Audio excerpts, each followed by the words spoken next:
An unstoppable force racing through the atmosphere, streaking through the stratosphere, and punching through the ionosphere.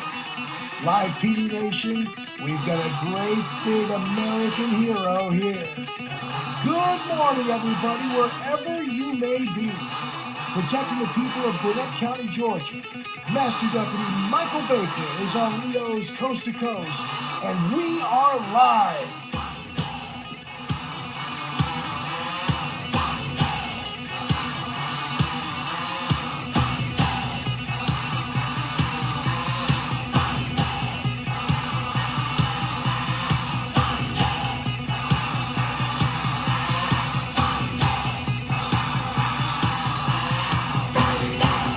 Happy Saturday, everybody!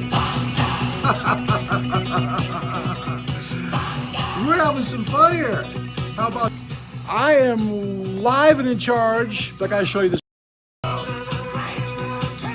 This is a picture of Deputy Baker with an 11-year-old young man pinning a junior deputy badge on him. Now, is that cool or what? This man is a bad guy getting. Little boy loving guy that just has done nothing. I'm so honored to have him on. Welcome, friends, to Leo's Coast to Coast. It's a Saturday and we've got one of the best of all time here. Sorry for the little mess up here. We had a little problem with our equipment this morning before we started. Deputy Mike Baker all the way, and there's the music again. That's good.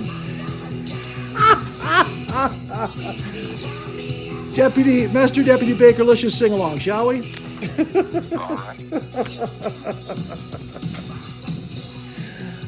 This man chose Thunderstruck by AC/DC, and you know what? It's great because this is music. If you do not get pumped up listening to this song, you're dead. That's just the way it is. You're just simply dead, all right? I think we agree on that. Master Deputy Baker, good morning. Welcome to the show. We are so honored to have you. How are you this morning, sir? I'm doing well. Thank you for having me. Oh, man, hey, it's our honor. This guy gets home in the middle of the night. He goes to bed, and then he wakes up to do the show. Now, that is cool, and I want to thank you personally for that because, you know what, like I told you before, buddy, we're just a little mom and pop shop. There's not a lot of people here, but we do reach folks, and you know what? Your kindness means a lot. Master Deputy Baker, thank you. Thank you very much. Oh, you're welcome. I'm very honored to be on the show. Well, thank you. We are honored to have you. Tell us why you picked AC/DC. Well, it's one of those hard-rocking, drive-fast tunes, and it's got an excellent intro. It's just like the calm before the storm, and the song just builds with a lot of energy. Mm-hmm. I like a couple of AC/DC tunes. I am a classic rock kind of guy as well as some R&B. I listen to a myriad of things when I'm actually working. So, but when I was asked the question, I thought to myself, well, what would be pump? And I was actually driving down the road, and I thought to myself, you know, AC/DC is a pretty hard rocking song. It's got a great intro. Thunderstruck. Go for Thunderstruck. Yeah, how I deal with some of our suspects and stuff like that, you know, to keep them off their game, so I'm on my game. So that's how we got Thunderstruck. Oh, it is good stuff, man. You are definitely serving the public well with that. We are live with Master Deputy Michael Baker from Gwinnett County, Georgia. We're very honored to have him. Thank you very much to the fine people of the Gwinnett County Sheriff's Office for allowing us the honor of having him today. I know that you guys are busy and you guys have a lot of things on your plate there, but because of your kindness, this has happened. And all the you see all those hearts on the screen, folks? That's because of what the Gwinnett County Sheriff's Office has done and Master Deputy Baker's sacrifice for coming on with little sleep. So there you go, all right? How long have you been serving in law enforcement, Master Deputy? I got out with the Gwinnett County Sheriff's Office in September of 2006, and I've been there ever since. Okay. What is, if you can, now this is not in the sheet, but you're going to help me with this. Tell me what a master deputy is, because I know that there's people that probably have that question. What would that be in terms of a rank for maybe another department? Okay. In our rank structure at the Gwinnett County Sheriff's Office, it's the third rank in succession. Everyone who gets hired on, essentially, if they're not peace officer certified by the state of Georgia, and you come to work at the sheriff's office, you start as a deputy sheriff 1, which is a jailer. You go to mandate school after that with the department, and you go through your post-training and get certified as a peace officer. Then you become a deputy 2. Master deputy is the 3rd rank, which means I have the certification as an FTO trainer. I'm state certified as an FTO, field training officer. So that allows us to have the 3rd rank in our department, and that's the rank I'm currently holding. Congratulations. And also, Master Deputy Baker, you also served the United States Marines as well, didn't you? Yes, I joined the Marine Corps January 2nd, 1990, and served until September of 2003. Huh? How about that? American hero right there. You know, when you see on his Twitter page, if you take a look at his photo pic, it's got a picture of American flag and him there. And his Twitter handle, also Devil Dog. For those of you who don't know, that is a nickname for United States Marines because of their service during World War II, the Devil Dogs. And it's because they just simply would not go away. They kept coming at them. And, you know, the history of the United States Marine Corps is amazing. What rank did you end up with there? I ended up as a staff sergeant E6 before my time in the Marine Corps ended. Congratulations. Yes, thank you. I appreciate that. Honored to serve my country. Well, we are grateful you did, and we're blessed that you did because we live in a safer world because of it. Master Deputy Baker, could you tell us about a person or people you looked up to when you were young, maybe helped you out to become the person you are today? Well, most certainly, first and foremost, were my parents. My mother and father in upstate New York, Syracuse. You know, I grew up in a household with loving parents and a good foundation. My mom, she did succumb to cancer in 1999. I'm very sorry. She left us. My father, however, is still kicking it up there in Syracuse at 83 years old. He's just a man who's worked hard all of his life. He told me, you know, at a very young age that, you know, you better do something with yourself. You know, you better figure out what you want to do and you go forth in life because life gets harder the older you get. So it always stuck with me. So I kept that in mind, and one day I was looking at some photos, some old black and white photos of my granddad on my father's side, and I came across a picture of him in dress blues. Now, mind you, I'd already been talking to an Army recruiter for the better part of a year in a delayed entry program. I mean, going to pulley meetings and going down to the recruitment center at the federal building in Syracuse and meeting with the Army. Nothing against the Army, a great organization. But when I saw my granddad, who I never had known was even in the Marine Corps at such a young age, I got curious. I said, "What's this uniform?" You know, I didn't know Granddad served. You know, my granddad at the time when I was growing up was very old. You know, he didn't talk much, but when I did get to see him, he always kind of just was happy to hang out with me. You know, and I respected him for that. You know, we went fishing and so they at a very, very young age. So long after he had passed, you know, I'm looking at this photo, and I thought to myself, what would make my granddad proud? You know, I mean, I already knew I was going in the military. I knew I was. By all rights, it was the Army at first. But when I saw that photo of him dressed blues, and at the time, for his service, black Marines didn't get dressed blues. It's just it was a time and age in our country where, you know, black servicemen weren't recognized like that. And for him to have the dress blue uniform on, which black Marines didn't get issued at the time of his service, it meant a lot to me. So once I saw that photo, and my father had told me about my grandfather's time in World War II, I had a meeting 2 days later with my Army recruiter, same guy I've been dealing with for almost a year. Well, at our MEP station at the time in the federal building in Syracuse, you come through the big doors and you immediately hook a left and you go down this long hallway. And straight ahead at the end of this long hallway was the open door, which was the Army recruiter's office. Okay. So my recruiter sat at the desk at that door. You could see me all the way down the hallway. So as I'm coming down there, and he's expecting me, he gets a smile on his face, and I'm walking down this long hallway towards him thinking, I'm going in the Marine Corps. He just doesn't know it yet.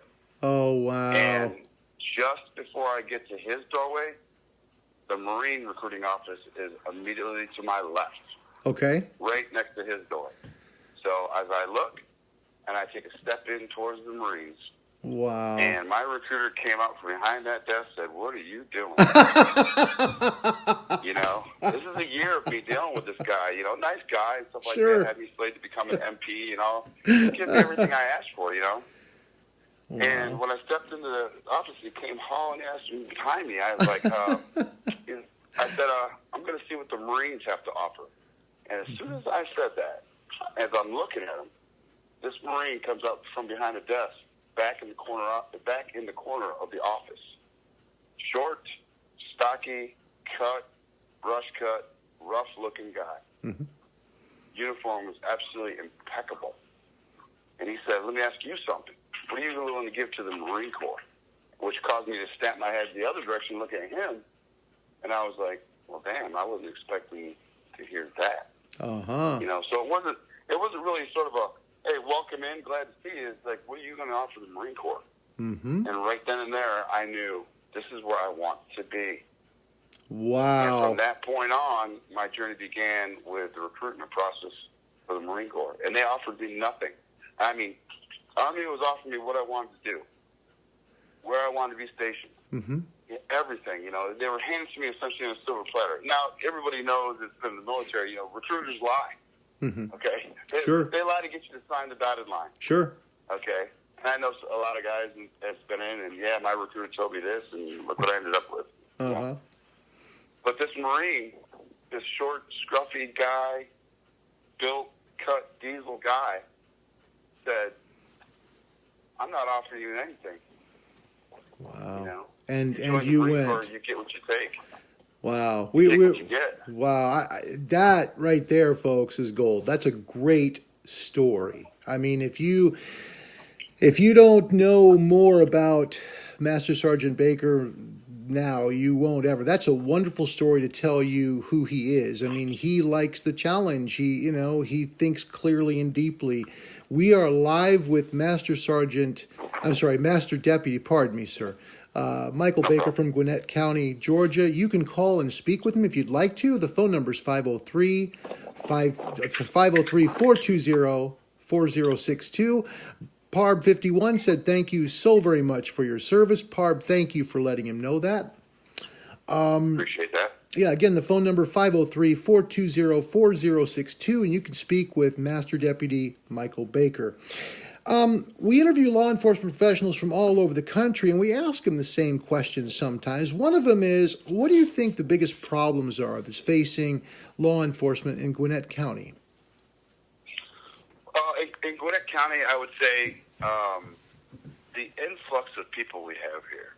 You know, a lot of people have nicknamed Gwinnett County and Metro Atlanta, a melting pot of the South. Okay, a lot of cultures come here from all over. In Gwinnett County, we have a huge population of people, of a myriad of people from all walks of life, religions, races, colors, and creeds, you name it. I mean, so communication is definitely key. Okay.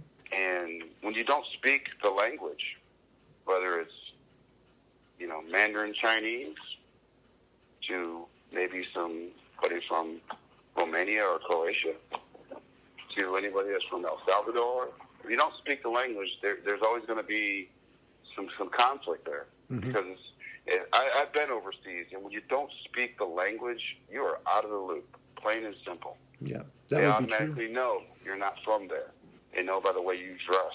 They know how the way your mannerisms is different. So in Gwinnett County, with the different people we have here, and the mannerisms and the customs that come along with those different races and religions, you got to be cognizant of it. You got to understand who you're talking to, and how to essentially communicate with them. And that's difficult. I know English.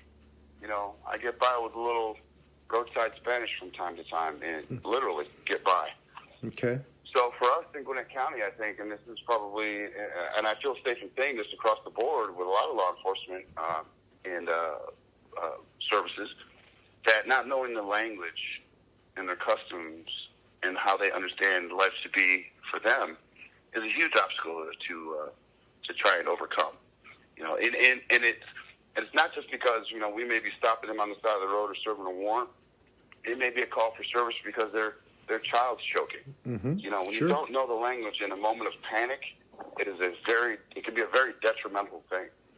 So all we can do as law enforcement agents here in Georgia across the board is educate ourselves, get out in the community, intermingle with the different festivals and stuff they go on that we have throughout the county and the state, Mm-hmm. so that we can understand their cultures and understand what that particular part of the community needs from us as far as our help. Very good. Yeah, that's very good. No, that's very good. And, you know, I'll tell you something. What's interesting about your answer, it's very different than a lot of the answers we've received in the past. I mean, typically it'll be like drugs, or it'll be, you know, stolen vehicles, or it'll be something else. Oh, yeah. You know, and you've actually went deeper. You've said, you know, to be bilingual or trilingual, to know as much about customs is very important, because the most important thing we want to do here in Gwinnett is communicate effectively. I love that answer. I really do. And I think I speak for people who are watching right now. And I'm telling you, buddy, you got to watch this video. It is insane. There are so many hearts on the screen and people greeting you. You are going to flip when you see this. I've tagged you on it along with your department. I hope you enjoy it. I really do, because this is well earned. I mean, not only have you been brave in your serving your country, but you also put your life on the line every single time you put on that uniform. And for us that, you know, I look at this as entertainment for 3 hours. A lot of people do. It's entertainment for 3 hours. But I'll tell you, a lot of us also pray for you guys before that show starts, because it's so important to realize what's really going on. That's the real deal. So, again, I've probably seen 3 or 4 people who have said, thank you for your service to our country and to your department. It's just been infectious here today. So I hope you have a chance to watch the video. I truly do. I'm definitely looking forward to that. Oh, good. Hey, have you been, since Live PD came on and you've come on the show, have you become more recognized in the community? I have. It's been not a huge response. It's been, you know, at the grocery store, obviously when I'm in uniform and I stop somewhere. Here, it's been here and there, but each time it's been like, you know, I hate to come up with the same cookie cutter answer. You know, I appreciate that. Because I really do appreciate it, because when I got into this job, you know, and doing what I do and where I'm at with my job, I never thought in a million years, you know, hey, you know, I'm going to be getting, you know, thanked a lot more. I'm going to be, you know, liked and stuff like that. The recognition, you know, the fame and the money, that whole pun, you know, we don't get into law enforcement for the fame and the money, because we all know it's not there. Right. We get into it because of a sense of duty.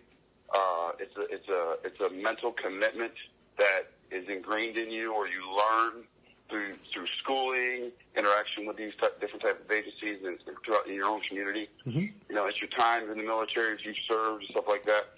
Some of us, I can say, a lot of us military guys, it's about service. It really is. And although we deal with some pretty vicarious situations, some situations where you think, well, I would never do that. You know, I can't understand how you guys do that. I say that about the firemen. Mm-hmm. I mean, hats off to those guys. They're running to a fire that's 5,000 degrees. Yeah, no joke. I hate to say, I'm not checking that box. No joke. So they and I just use the firemen as an example because, okay, we have the possibility of any moment or at any time getting into a situation where it's very dangerous. Mm-hmm. And we Absolutely. know that, okay? Yep. On the law enforcement end. Fire guys, when they get responded to an apartment fire or a residential fire, and it's on fire, and they get on that fire truck with all their equipment, and they go hauling butt down the road, full lights and sirens going to it, and they get there and they're putting on all that heavy, hot, cumbersome gear. Those guys are heroes to me because I couldn't do it. I mean, I've carried an 80-pound ruck in the desert, you know, and gone on forced road marches and stuff like that. That's tough. Yeah, that's tough. Now add 5,000 degree heat to that, and a hose that's got a water pressure that puts you on your butt, and say, hey, fight that fire. And by the way, you got to go in there and make sure there's nobody in there, and a fully engulfed fire. I mean, that's a whole different mental capacity that I just wasn't ingrained with. You know, I'm happy to do what I do, knowing my danger or the potential of the danger. But those guys, I got to tell you, it takes a special person to say, I'm going to go in this fire to search for somebody that might be in you. That to me is risking a lot. I agree with you. You know, you do as well, though, every time you put that flak jacket on and put your badge on, and I think we all recognize that. I mean, as I told you before we started the show here, we were talking prior to starting here today, the reason I do this show, I don't do this because I want followers. I don't do it because I want to be famous. For goodness sakes, it's a Twitter account, you know? I mean, it's just a Twitter account. I do it because we had a major house fire in 2017, and first responders came, and they helped save our house and save us. And this is my way of giving back. So, I mean, the reason I'm here with you now and we're all talking is because I'm trying to give back in my own way a little bit to the people who do so much that I think sometimes I took for granted. And I'm sorry about that because you've done things that I could never do. And I mean that. Okay?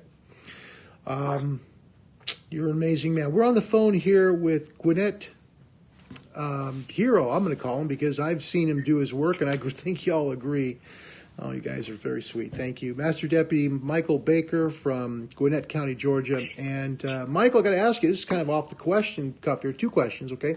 Number one, are you a Big Orange fan or are you a Georgia fan? Well, you big Orange or you a Bulldog? I kind of figured this question would come up. I was just waiting when it was going to happen. To be honest with you, back in the day, I followed college. You know, and I say back in the day for me was, you know, in high school and in my time in the Marine Corps, I followed the Syracuse Orange. I mean, that's the hometown team. Huge fan. I stopped getting involved or following it probably about my second year in the Marine Corps. I was just too busy. Okay. Military service had me doing things other places. But the Syracuse Orange, my last football game I saw was when they went 11-0-1. And it was at the Carrier Dome, and they were trying to get to a championship, and I believe it was a championship, and ended up tying on a football game in college, which was, at the time, the rules were different. Yep. And, you know, so the whole city was, you know, proud of the football team, Syracuse Orangemen, but everyone was kind of like, what the heck? You know, I mean, how we go 11-0 and 1? You know, it was just a time where I was kind of let down because, you know, we were 11-1. We were on top. Amazing. You know what I'm saying?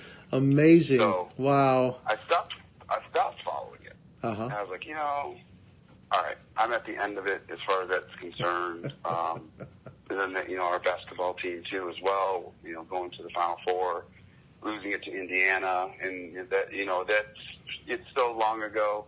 Yeah. That shot still gets played when Keith takes the jumper from the side of the key, and it just goes in, and it's over. You see how sports people remember things like this, guys, because it's ingrained in their head. They will remember plays and how much time was left on the clock. Look at you, man. You're awesome. And you know what? It was a hard time, but you remember it because it was your team, right? Definitely. Now, Syracusians are tough, ingrained, working-class people. So, you know, the city in which I lived in, which I actually lived just about 15 minutes north of it, I went to Cicero North Syracuse High School. Okay.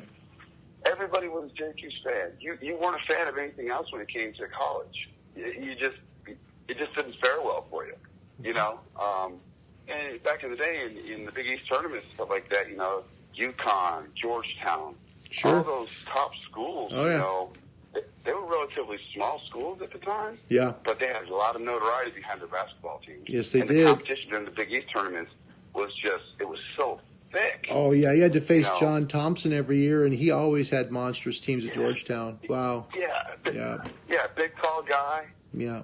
Always had a towel over his shoulder, Yeah. glasses, walking on the sideline. Yep. You know, He was it amazing. was just iconic to watch those coaches and the Indeed. players. Indeed. We're on the phone with Master Deputy Michael Baker from Gwinnett County, Georgia.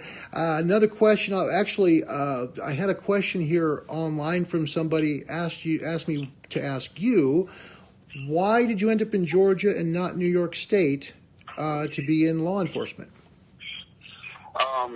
It was a time when I moved to Georgia. It was an opportunity for myself and my family to have a better source of income, more steady work. Syracuse in upstate New York is industry-wise is kind of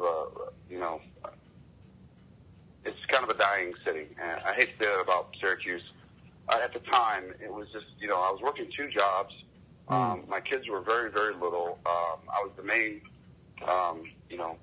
financial provider for my family. And my wife had said, we had an opportunity to move to Georgia where her family had moved to, her father had moved to. Okay. So we took the opportunity. We figured, you know what, at the time, we could be no worse off, than we were up there. It was just hard to make a living up there, especially with 2 young kids. And I was working actually 2 full-time jobs and a part-time job just to try and make ends meet. It Wow. was, it was tough. Syracuse is a tough place to grow up and work. People do it, don't get me wrong, but for us, we had a tough time with it. So I figured we'll take the opportunity to move to Georgia and see what that holds. If anything, we'll be no worse off. Yeah, you got better winters in Georgia anyway, right? There you go. Yeah, and besides that, Georgia, Metro Atlanta is booming at the time. Fortune 500 works, lives, and plays here. Yeah. A lot of .comers came down here. It was just a booming state. Yes, it is. And beautiful the state weather's as well. nice here. Oh yeah. Nothing like the weather, and especially the early spring. Oh. Now this year we've had a bit of a lot of rain. And stuff like that, which is kind of, reminds me of back home in Syracuse. But at the same time, it's warm here, and people are still out doing things in their communities. They're playing. They're going out to sporting events. There's a whole lot of stuff that goes on here in Georgia. That's a lot great. Of stuff. That's great. And you don't have to be downtown to enjoy it. So, wow. Well, we came down here. Wow. That's where I've been. And you now law enforcement. You stuck it out then. So you stayed in the Georgia, in the state of Georgia, and things have worked out well for you, it sounds. It did. I moved here, and I was a mechanic when I was up in New York, so I came down here doing the same type of work down here. That's how I started my employment down here, or work in Georgia. And then about 2-3 years of me into it, which we were doing good. 9/11 had started taking a toll financially across the United States, I think. Mm-hmm. And as much as some places recovered, others took their losses on industry and stuff like that. Well, the dealership that I worked for, the GM line, it went out of business. So I could see the writing on the wall by the way the industry was going and what I was doing. So an opportunity for me to come work at the sheriff's department kind of evolved through some people that I know. And like I said, I could see the writing on the wall with my dealership and knew that we're going to, by things that were going on, we were going to go out of business. So I started my process with getting hired on with the sheriff's department, and I got it. And then shortly thereafter, when I left the dealership, a year and a half later, they closed. So all my friends that I'd worked with for the first couple of years were instantly out of a job. Wow, the Lord's perfect timing. Wow. So that's how I got on with the sheriff's office. Well, and look at you now. Holy cow. When we started the conversation, now we're on the phone right now with Master Deputy Michael Baker from Gwinnett County, Georgia. And one of the things that he said was, I can't believe I'm where I am, that I'm on this show. It just blows me away. I think that, one of the things I've gleaned from our talk has been your humility. You definitely have that. But I do have to ask you about this because it's just burning a hole in my head. Could you tell me a little bit about hashtag primetime, please? Well, I'm going to chalk that up to my immediate team of deputies that I work with. The whole hashtag primetime, you know, I didn't get, you know, I didn't choose myself to be on the show when the LIPD approached us. I was, you know, hey, they're riding with you. So I was like, well, okay then. You know, what do I need to do? I'm thinking in my head and stuff like that. And once I got with our crew here, you know, and what they're looking for, I kind of knew I knew what the show was about because I'd watched it for a year. Mm-hmm. So my teammates, I'll call them, that would be Deputy Lowen, Deputy Wood, Deputy Sanders, Deputy Cotton, and Lieutenant Corso, along with the rest of the warrant guys, Larrabee, Duffield, Britt, to all those guys. It started as a little bit of a joke, and this is like the first couple of weeks, and, you know, after we first got some airtime, and, you know, it was, hey, primetime, how you doing, you know, blah, blah, blah. So the razzing started essentially probably about after the first 2 weeks. You know, I just take it all in stride, because at the end of the day, we're all helping each other. Yes, sir. We all want to go home at the end of the night. That's and right. We all want to be safe.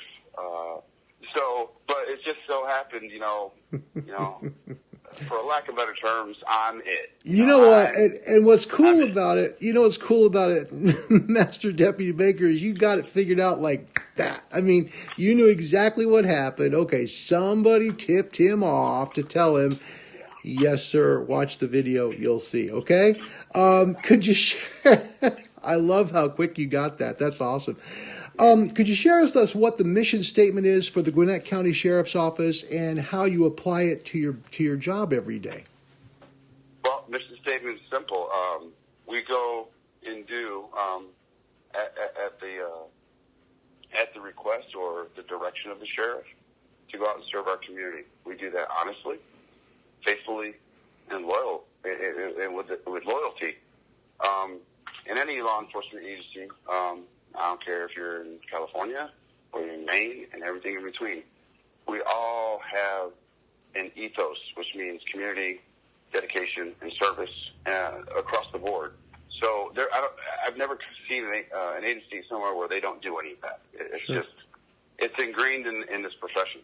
Okay. You're going to do that, and even in times when you don't really feel like it, because that's what you've signed on to do. Mm-hmm. So for us at the Sheriff's Department, and, you know, our Sheriff Conway, you know, he doesn't say a lot.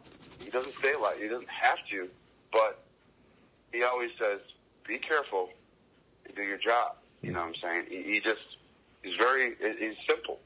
You know, there's no gray area with that. Be careful and do your job. That's good. That's so, good.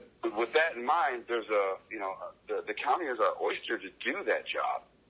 You know, and like meeting that 11-year-old kid the other day, if that's part of what that means, then so be it. I'm happy to do it. You know, and it's not just me. It's everybody in my department. Everybody from the secretaries to the guys working in the maintenance facility part to keep us up and running, to the deputies that are in the pods, our classifications unit. It's everybody. Courthouse, it's everybody. We all have something to do for our department and our community, and we do that. Well, and what I like, I'm going to flip the camera back around because this is just too important not to show. I love this picture, and we're showing, just to understand, Deputy Baker, we're showing the picture of you pinning the junior deputy badge on this young man, and the look in his face, you can just see him just glowing. What I love about this is that you truly you're the real deal, okay? You are the cop the police officer people you will admire, respect, but you're also a human being that gives back in ways that are so immeasurable. This picture shows who you are. And could you tell the story a little bit about that morning? Because I think the folks in Live PD Nation need to know a little bit about what your day was like before you did this, because you didn't just automatically just show up. You were asked to. Great story. Well, I started my day out a little bit earlier than normal. I had some things that I take to administratively at work, which is something I normally do. First of all, it was god-awful hot that day. It was very hot that day, which is typical in Georgia. I'm used to it. We all are. Mm-hmm. So I'm in my patrol car, I'm suited up, got my music going on the radio and bringing all my computer stuff up, and I'm just thinking about what I got to do when I get there. And I get a text from our PIO, our Twitter PIO. So I call her, of course, hands-free, and tell her, to go in depth with a little bit more in depth because I was driving and, I didn't want to be trying to look at my phone on the text message. So get on the phone. She's like, yeah, they're just passing through. I don't know if you're going to be in the area. I told them there's a possibility if you're here, but, the guys might be out on the road by the time they arrive because if anybody knows Georgia, during the middle of the week, traffic rush hour. Yep, traffic's horrible, bad. Yep. Horrible. Traffic is real bad. I live 16 miles from the office. Sometimes it takes me an hour to get there to go 16 miles, and I'm in a patrol car. Wow. So I said, yeah, sure, that's no problem. I actually am on my way into work, and I got a couple things I got to do. I'm in no big hurry. There's some things we have to take care of and stuff like that. So I should be around. I should be around at the office taking care of what I got to take care of. So it turns out the timing was just right, and it was meant to be because they had said they were using the Waze app. They were 5 minutes out, and I'm like, wow, 5 minutes could be 30 minutes, in Georgia traffic. But it didn't matter to me, But I didn't really know anything about the family. I didn't know anything. Yep. Essentially, they got there, they arrived. Me and the guys, we walked out to the front of the building, and they had parked, and they were walking. So this is the first time I'd laid eyes on this family, and Parker, and I was like, it's got to be them. I mean, at the time of the day they were walking up, it wasn't like it was visitation going on at the jail. It was just past the changeover for a shift. Mm-hmm.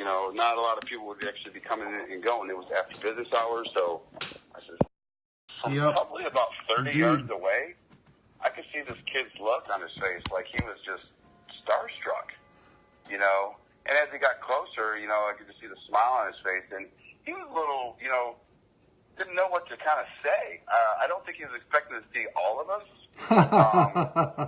because it was about, I think there was like 8 or 9 of us that were standing there, and we walked up, and, I walked up to him because he kind of stopped about 10 feet from me, Wow. kind of looking with this big smile.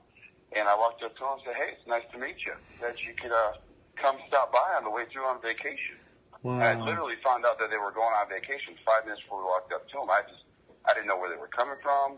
I didn't know where they were going. It was just like, boom. Well, according to his mom, that's all he wanted from the vacation was to meet you. That's what he wanted. Wow. And that's what I found out as we're standing there, and that's what his mom said and stuff like that. And I thought to myself, this kid wanted to come see us or me at my apartment on his vacation. Mm-hmm. I mean, who can say no? Absolutely. I'm just like, that's all he wanted to do. And I was like, and I kind of, I was like, so, I asked him, where you headed? What you got planned? Maybe a little fishing and stuff like that. Mm-hmm. And I think he was just so starstruck, for a lack of better terms, that he just had a hard time answering. He was smiling so much, which to me, it was just like, well, this kid's really really happy, and it's cool. I put my arm around him and said, I appreciate you watching the show, and your parents for bringing you and stuff like that. And he opened up a little bit, stuff I did, some talking, and we were out there for about 15 or 20 minutes, not super long, but I think in that 15 or 20 minutes, Parker got something he wanted, and it made him happy. And the looks on his face, along with his parents who were standing behind him, I mean, a priceless moment. It is. Who could say no to a kid like that? There you go. You know what I mean? There you go. We are on the phone with Master Deputy Mike Baker from Gwinnett County.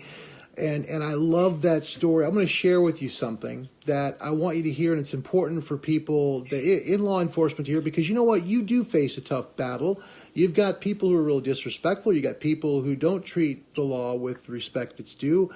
But what you did was really important. I want to share something with you that I used to use in youth ministry, and it's something I hope you remember, okay? Okay. It's a great poem. It says, 100 years from now, it will not matter what my bank account was, the sort of house I lived in, or the kind of car I drove. But the world may be different because I was important in the life of a child. That's the whole deal. You know, you're making a positive impact on young people, and that right there can change the world in incredible ways, because if that one child does something special with their life because of that moment you spent with them, oh my gosh, think of the lives that impacts. You know, that 15 minutes you took could be priceless. Okay? That's congratulations. I mean, you're standing tall, buddy. You really are. That's good stuff. I appreciate it. You're welcome. Hey, could you go ahead? Sorry. There's a lot of us across the United States in law enforcement and in services that are doing the same thing even right now. Mm-hmm. I am fortunate that because of the show and my department, I'm able to do that on a national level. I have done it locally long before the show.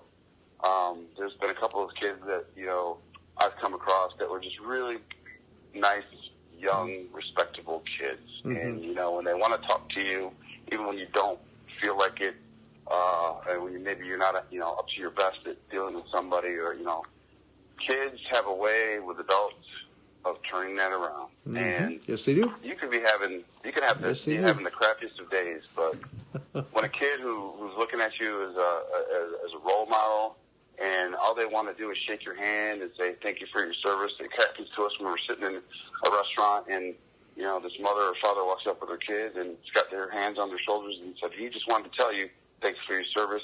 And that kid extends his or her hand, and you shake it. It's that's a cool feeling. And it's not because, in a lot of cases, the parents are, you're going to go over there, you're going to tell those officers, thank them for their service. Yeah, or a else. lot of these kids come up on their own. Wow. So, I mean, I had a 3-year-old one time sitting in a restaurant. I sat in last summer. A group of us eating at a Spanish restaurant, Mexican restaurant. We're just sitting there, and we're eating our stuff. So I guess family sitting behind us, and they had a little cute 3-year-old. And, 3-year-olds, they wander. They do their 3, Yeah, that's right. This little cute girl comes wandering over with her binky in her mouth and stuff like that, and just stands next to my chair, and I just sit and I just look at her, and I was like, I have to pick you up. Oh. So I picked her up, I put her on my lap, I'm eating and stuff like that, and she's just hanging out. And then the parents kind of realized that, where's my 3-year-old? And she's sitting in my lap. And she'd been there for like 3 or 4 minutes. She wasn't crying. She wasn't doing anything. She was 3. She was curious. So she was cute. I picked her up, and I couldn't help myself. So she sat there and had a little dinner with me. And, of course, we started talking to the family members, the mother and stuff like that. And it was just a good interaction. That's great. So and that's positive policing. I'm willing to do that. Yeah, that's positive policing, man. I see that's going a deeper level, and I love that about what you're talking about here today, Master Deputy Baker, because, you're talking about going a little deeper. You're talking about that human interaction that's at the basic level. That's face-to-face, one-on-one, one at a time, but quality time. And that's the difference. People can tell phony. You come across as genuine. You do it on the show, and I'm sure you do it in person. Well done. I mean, seriously, well done. Hey, could you tell us a little bit about Gwinnett County? What is it like to live there? Tell us, is there a lot of people there? Is it pretty rural? Kind of explain what it's like for us that have never been. Okay, in Gwinnett County, we've got a little bit of everything. Okay. Right? The only thing we don't have is high-rise buildings. Okay, we got some rural areas where there's some farm country. We've got some very populated housing areas. A lot of business, a lot of commerce in Gwinnett County, Georgia. Like I said earlier, there's a lot of different people here from a lot of different places. There's a lot of transplants here. Hell, I'm one of them. I come from upstate New York. I'm down here in Georgia in the deep south. It's a very busy county from the word go, 5 o'clock in the morning till 11, 12 at night. There's a lot of traffic. It's one of the busier counties for traffic in the metro Atlanta area. Really? But there's a lot of commerce here.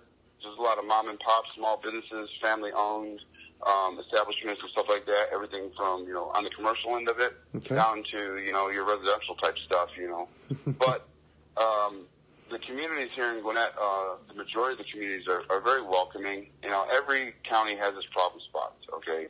And that's generally where me and the guys work, okay, in the problem spot. Sure. You know, and with us in the Sheriff's Department, with the grace of the Sheriff, at any time, we could be anywhere doing whatever we need to do.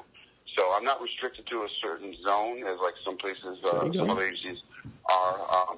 We are not a full-service Sheriff's Department. That being said, we do not answer calls for 911. We serve warrants. We serve civil processes. We work the jail. We work the courts. And then the other facets of our department include the Family Violence Department, the GRIP program, Jail Dogs program, educational programs for inmates and stuff like that. We do a lot of that stuff. That's what our mission is. Okay. So when I'm out here serving warrants, using the technology and equipment that we have, you know, that's it's a unique way to serve outstanding warrants. I've been operating this equipment since about 2011, 2012. It has helped me and the team catch a lot of people that, A, need to take care of their debt, and should be locked up because they are bad people. Not all of them are bad, but we do catch some people they need to be behind bars, and that's our job. And that's what you're supposed to do. Yeah, that's exactly right. You know, so with the sheriff giving us the equipment and say go forth and conquer, you know, and getting his blessings to do what we do, I have a very unique position, me and the guys, to do that job, and it's fun. That's great. Well, hey, you know, when you love your job and you say it's fun, it doesn't get any better than that, does it? Right. Not a lot of people like their job. They do their job, but not a lot of people like their job. And I like my job. Yeah, you can tell when that camera goes on Master Deputy Baker's face, you are rock solid, man. You've got that rigid jaw and you are going after it.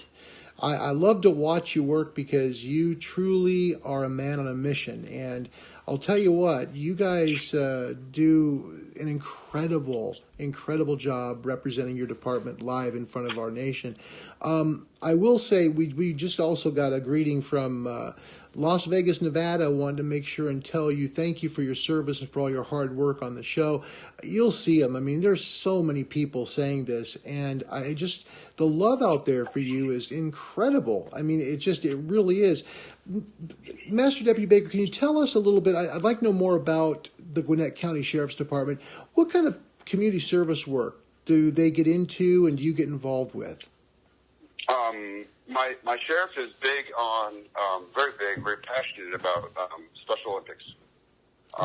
Since I've been in the department, that stands out to mind. That has probably been his biggest community where he donates to, and it's every year. And it's not just one time a year, it's throughout the year. The sheriff's big on that. I have done some events in the past. Obviously, through work schedules and stuff like that, I haven't done any recently, but that is one event I know for our department and our sheriff that is true to his heart. Okay. He makes every attempt to raise money and be known for that. The other programs, our Jail Dogs program, which is, you know, we've taken in dogs that are housed in our jail, and we use the Jail Dog program with the inmates kind of as a rehabilitation type thing for, you know, our low-level inmates, and they train these dogs and stuff like that, and hopefully they get put up for adoption. And we've had a lot of community members come and adopt dogs from that program. That's great. When it first kicked off, I was like, well, how is this going to work? You know, and, you know, just because there's a lot that goes on with that stuff. And I'm not on the administration level, but just looking at it from the outside, as another employee there, it's like, man, he sure is piling it on with the type of stuff he's trying to do with this. That's right. But yeah. When the sheriff says he wants it, he's getting it. You know. That's it. You know. That's everybody it. under his charge is going to make that happen. You know. To satisfy what the sheriff wants. And that's what we do. And your PIO here on Twitter just tweeted out over 300 dogs have been adopted through this program. What a successful program. That's a lot. These stars would have been destroyed. Wow. Okay? He is a avid animal lover of all kinds, specifically dogs. Yeah, me too. Me as well. I think we've got a phone call for you, sir. Uh-oh. Okay. This might be trouble. I'm just kidding you. Hang on a second here. Hello and welcome to Leo's Coast to Coast. You're on the phone with Master Deputy Michael Baker from Gwinnett County. Who's this and where are you calling from? This is Diane from Florida. Hi, Diane. What would you like to say? Well, I'm interested if he thinks his Marine Corps training has come in handy. My son's a Sergeant Marine Corps, and my son's a totally different person as far as he's toughened up. And I'm wondering, I noticed so many of the law enforcement officers are prior military, and I don't think that's a coincidence. I'm wondering how he feels about it. Great question. Well, first of all, I want to say your son made an excellent choice going with the Marine Corps. Number 5. The Marine Corps, I mean, I hate to be biased, but, you know, once a Marine, always a Marine. Yeah. The thing with a lot of law enforcement being prior service military is common. My time in the Marine Corps has definitely shaped me into the person and the man that I am. And I can only, the values the Marine Corps put forth to me at a very young age when, you know, I could have gone either way, you know. 19 years old, I could have gone either way. I wasn't getting in trouble, but, you know, at the time when I was growing up, a man that's 18, 19 years old can go one way or another way. So, for me, the Marine Corps, the type of values, and, you know, and let's put it, to be honest with you, they're tough because they expect you to do exactly what you're told to do and when you're supposed to do it. People die based on what we do. We're not going out and handing daisies in a foreign country somewhere, let's be honest, okay? We're over there to you know, make a change and select policy through our federal government and the President of the United States. We do things that people don't want to do, but it's for the better. It's for the better of our country. So, and that's all the branches. I'm not, you know, I'm just saying, you know, the Marine Corps, you know, we're known for being tough individuals. It's because we are. Okay. My hat's off to the Navy SEALs, all of them, all the Special Forces community and stuff like that. I've known some over the years that are, you know, I know 2 guys. This is not a BS story. I know 2 guys that I've met that were SEALs. Okay, and it's not like they came up and said, "Hey, I'm a SEAL" and stuff like that. They don't talk about what they do. They don't talk about who they are. But you know, one of them happened to come to our department a couple of years ago, and I met him. Very humble man. And it's just not what you expect to see of somebody who's a SEAL. You know, he didn't look like something, you know, like so he's 6'6", you know, 230 pounds, and he's just rock solid. He was a normal sized guy that was just ripped, but in regular clothes, whatever like that, he looks like someone you see pumping gas at QT. So my time in the Marine Corps shaped me for who I am. Right, wrong, or indifferent. Some people like it, some people don't. The other thing that's probably the way I do things is probably from my upbringing in Syracuse. Like I said earlier, Syracuse is kind of a hard city to grow up in. The weather's crappy most of the year. It's gloomy. You know, we have the same weather pattern as Seattle, Washington, which means less than 52% of the year. We have sunlight, so people are rough. They're gruff. They're tough. They're hardworking. They're a working class community. So we talk to people direct. You know, we're very direct. We get to the point. You know, not to mention it's just New York. You know what I'm saying? It's New Yorkers are that way. You know, and I hadn't spent a lot of time.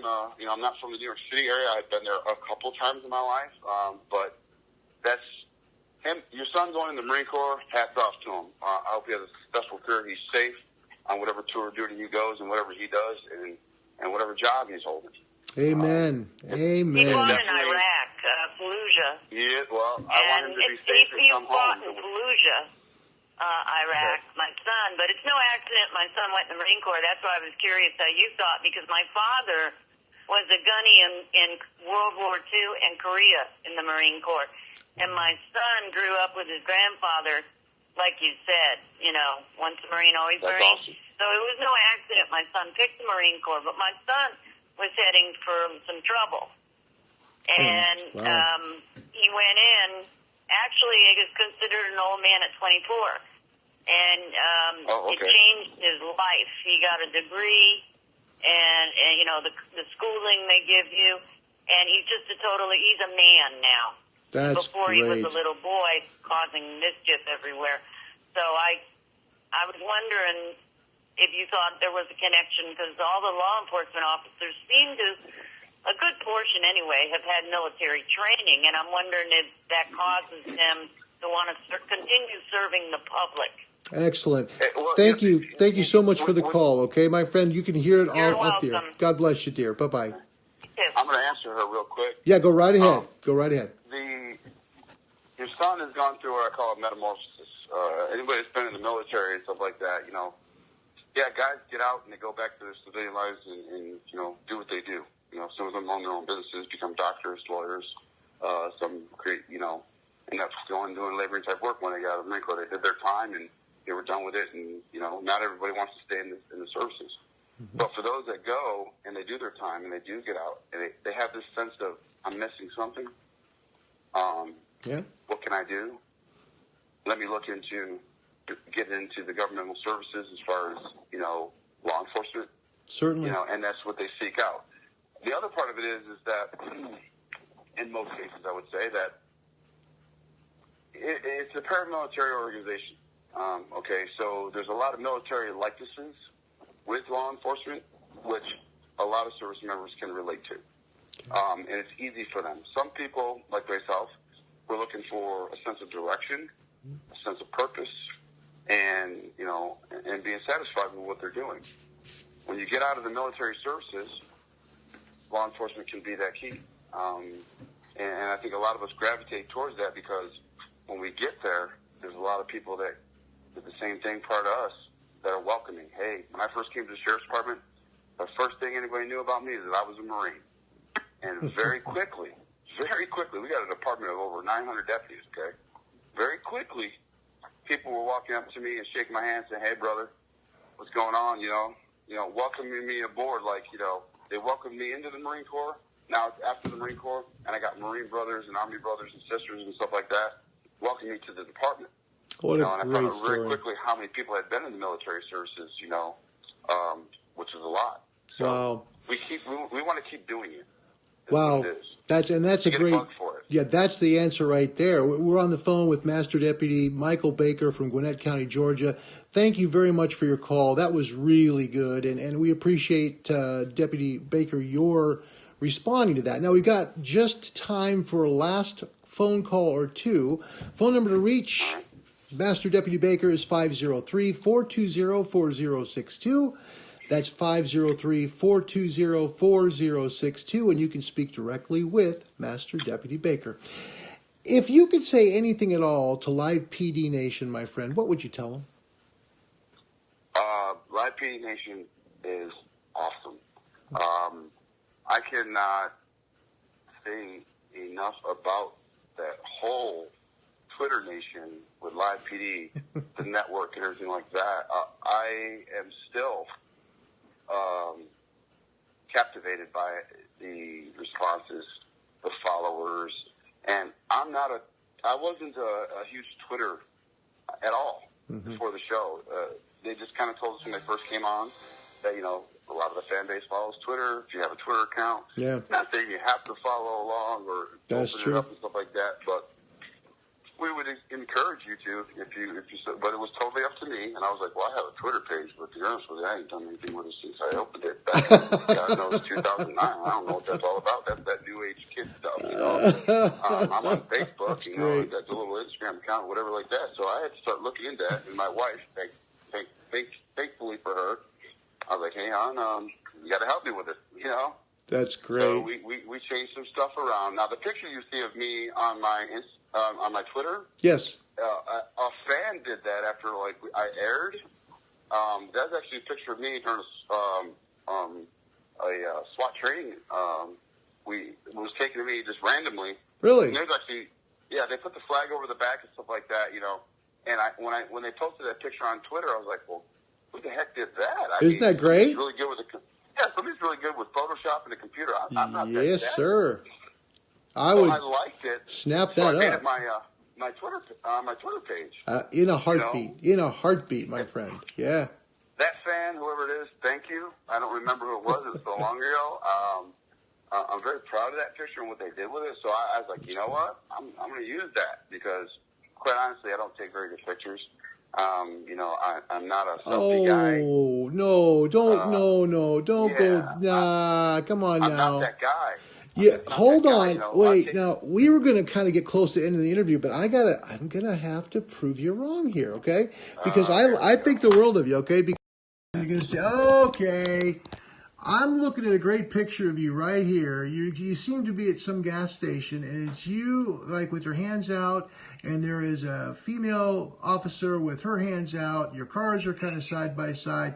And there's a smile on your face, sir, and there's a beaming smile on hers. I think you take great pictures, my friend.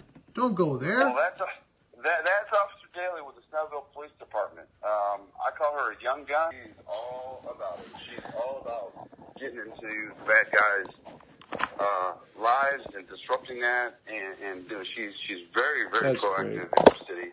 That's great. She is a go-getter. She runs the license plate recognition programming, same equipment that I do in her city. Mm-hmm. So that particular night, we rolled over that way to see if anything was going on, see if we could get into anything.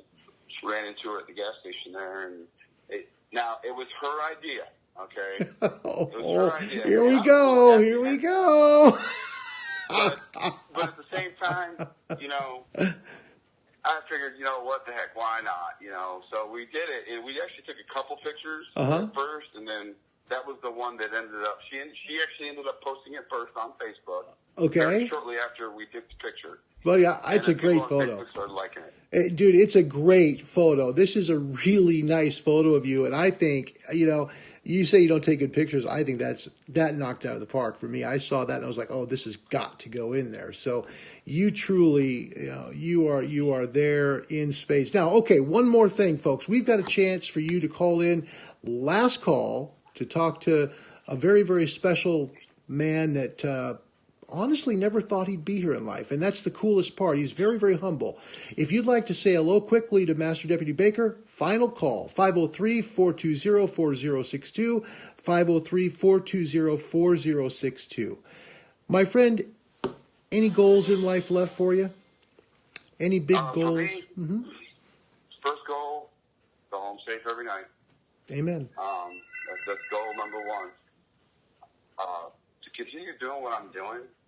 Also to let our department shine with this. I think we are now. Okay. On the being recognized on the national level, I'll just say this for me is completely humbling. I'm thankful to the fans of Live PD Nation, Live PD itself, all the Live PD facets from this, the hosts of the show, Dan Abrams, Tom Morris, Sean, and to the brothers and sisters that they're riding with across the country. I just want them to be safe, go home to their families. Amen. They're doing the job like many others across the United States that are doing right now and every day. It breaks my heart when we hear about an officer getting killed or injured. Yep. And it's a community that I know that's going to stick with me for a long time, even long after I've put down my badge and I walk away from it. It's going to be hard to do it, and I think that's the case for a lot of us. I'm sure it will. Hard to walk away from it when it's time to do that. I got a lot of years left. I'm having fun. Good. I work with a great group of guys. Good. I got an awesome department and an awesome sheriff, chief deputy. We're going to be out here rolling in Gwinnett County long after the show's over with. There you go. I would encourage people if they want to make contact with us. We'll do meet and greets if they want to. Of course, scheduling and timing. Scheduling, we'll absolutely. Make sure you call in advance. Our department's open 24 hours a day, 7 days a week. Call if you got issues, problems in your community. Let my sheriff know. And we'll do what we can to help you. Amen, brother. Amen. We've got one more phone call for you. You are live on Leo's Coast to Coast with Master Deputy Mike Baker. Who is this and where are you calling from? My name is Marla, and I'm calling from Tulsa, Oklahoma, the famous owner of Sean Sticks Larkin. Welcome, Marla. What do you have for Master Deputy Baker? Master Deputy, I am always amazed at the discipline and patience that the officers that we observe exhibit on the show, and I always wonder how you guys manage to keep your cool. And I see on Twitter so many times people saying, "Oh God, I could never be a law enforcement officer because I'd slap the what out of somebody." And I have seen you from time to time have to get pretty stern with people. I remember times when you found things like loaded weapons that were not declared. I'm a CCW owner myself, so a couple of times that I have been pulled over, that's the first thing that comes out of my mouth. And I just wonder how you manage to keep your cool and be so patient and dealing with some of these phenomenal seemingly idiots that we observe on the show that you have to deal with. Wow, Marla, I think you put it pretty clearly there. Master Deputy Baker, your reply. Marla, first of all, I'd like to say thank you for calling in. I appreciate the very kind words, and you're the type of person that I would have no problem dealing with because you don't have to disclose that you have a weapon, but you do out of respect, okay? In that turn, we're going to have a good conversation. I don't care what you were driving around doing. And if she told me she had a gun, I'm cool with her, all right? It's just about respect. And even we have to respect the people we're dealing with, even though they're not very respectable people. That's the job. And the patience I've had to develop, because trust me, I'm from New York. Our patients are kind of short and thin. You know, I get to the point because I know the answers to the questions 99.9% of the time that I'm asking. Okay. I'm there for a reason. Okay. I didn't just roll up on you and say, hey, I'm going to mess with this guy or mess with this lady. You've done something that caused my attention, whether it's that equipment I'm using on the car or I see you driving down the road doing something you shouldn't be doing. Mm-hmm. So since we're both here together and this is happening, let's have a conversation. And you do have to have some patience in doing this job. You do. And I tell you right now, it's learned. Okay, I wasn't good at it when I first started. I'm going to say that right off the rip. I was very evasive. I was one of those cops that were, everybody was wrong. Didn't matter what they say. They were getting a ticket. They were going to jail. They were doing whatever because I'm it. I got you stopped. I can do what I want. Well, I learned very quickly on that I'm going to have a tough job at this, a tough time at this job if I treat everybody like they're criminals. Mm-hmm. Okay? And I try not to even treat the criminals as criminals as long as I get the answers I know are there. There you go. So, yeah. It's learned behavior. It's constantly developing, evolving with every day that I work at, and that's true of me and a lot of guys I work with. Some of the best teachers and mentors I've worked with over the years have taught me things like that, and I'll just go ahead and say it right now. Lieutenant Paul Corso is the absolute best at talking to people, in interviews with people. I've stood by him. I've backed him up over the years. He knows exactly how to talk to people, and it doesn't matter what color, race, religion you come from. He gets along with everybody. That's great. Even the bad guys give it up to him. So when you watch a guy like that in action and the results he gets, you learn from that. Mm-hmm. Absolutely. So I'm just now starting to be decent at what I'm doing, and I mean that. I'm just now becoming decent at what I'm doing. Mm-hmm. So when I watch the show, prior to being on the show, I'm learning from these guys. I'm learning how to deal with these people. I'm learning how to deal with people in every walk and facet of life that I come across. So I'm only getting decent at what I'm doing. I have a lot more time to learn more. There you go. To be better. To there get you the go. results. Well, so thank you. Thank you so much for your service, both in the Marine Corps, and my son is in the Navy and based at Joint Fort Gordon in Augusta, but he's in Atlanta a lot when they're on leave, and so I really appreciate all that you all do and the peace that you provide there for him. Marla, well said. Well said. Marla, before you go, okay, I'm going to ask both you and Master Deputy Baker one more question, all right? So you're going to be on the hot seat with him. Are you fair with that? Are we good? I'm good. All right. the question is, now, Marla, you're obviously a big live PD fan, and Right. I know from Master Deputy Baker and I's conversation, you watched it before you actually were on the show. Marla, who are some of your favorite people you like to watch on the show? And same question for Master Deputy Baker. Well, I think Deputy, or now, I guess he's been promoted, but Kevin Lawrence out in South Carolina has always been one of my absolute favorites. Okay. The way he keeps his cool and you know, speaks so intelligently, especially with some of these kids, just blows my mind, except he can be a real badass when he needs to be, and I wouldn't want to mess with him or Garrow Brown that looks like my oak tree out front. And Indeed. I like He's a big dude Deputy indeed, my friend. McElwain. Wow. I remember that standoff that he had out in At the park. Arizona with a guy that looked like he was going to shoot him. Yep, And the holding fact a cell that he phone. didn't have to shoot and kill that guy Yep. was a miracle. Yep, sure was. Marla, that's a great set of answers. All right. Now, look, Master Deputy Baker, she bought you time, okay? And you know in police work, time can be a friend. So what are your thoughts? Yeah, it can be, but I'm still like, oh, goodness.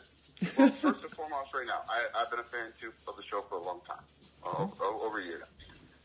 I've watched people like Denver Leverett,